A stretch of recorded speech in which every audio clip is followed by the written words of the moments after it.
আসসালামু আলাইকুম। ওয়ালাইকুম আসসালাম। কেমন আছেন? খুব ভালো আছি। আলহামদুলিল্লাহ। হ্যাঁ, আপনার নাম কি? আক্কাস।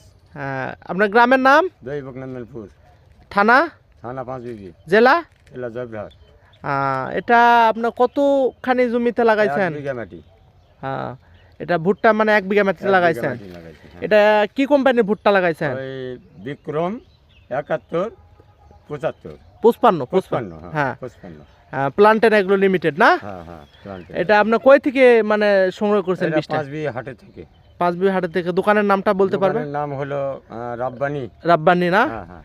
আপনি এই যে ভুট্টাটা লাগাইছেন, এই ভুট্টাটা কি রকম আপনার কাছে লাগতেছে? আমার এখন বর্তমানে সামনেবার যে ভুটা লাগাইছিল তার চেয়ে ভুটার গাছের দিক দিয়ে মানে খুব সুন্দর লাগতেছে আর কি।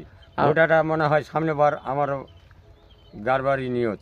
ও, তে যাই হোক, গাছ যখন ভালো হয়েছে ফলনের দিক দিয়েও ভালো হবে। যাক আলহামদুলিল্লাহ, হ্যাঁ। গাছ যখন ভালো হয়েছে ফলনের দিকেও ভালো হবে। ভালো হবে আপনি ইনশাআল্লাহ। এতে সন্তুষ্ট না? হ্যাঁ, হ্যাঁ, এখন সন্তুষ্ট। ফলনের দিক দিয়েও আপনার যদি অভিযোগ পান তা আলহামদুলিল্লাহ সন্তুষ্ট। হ্যাঁ, সন্তুষ্ট, হ্যাঁ। এবং আপনি এটা পরবর্তীতে লাগাবেন। হ্যাঁ, লাগাবো। অন্য কৃষক যদি বলে যে ভাই এটা কি কোম্পানি, মানে কি কোম্পানির ভুট্টা, এই ভুট্টাটা ভালো হয়েছে, তাহলে আপনি কি তাদেরকে বলবেন এই ভুট্টা লাগা যাবে কিনা? হ্যাঁ, ভুটা লাগা যাবে। আমি সেই কোন কোম্পানি লাগাচ্ছি ওই রাব্বানির কাছে নিয়ে গেলে আমাকে বলে দিবে, আমার যদি খেয়াল না থাকে। হ্যাঁ হ্যাঁ হ্যাঁ। হ্যাঁ, রাব্বানির কাছে গেলেই আমি ধরে দিবে।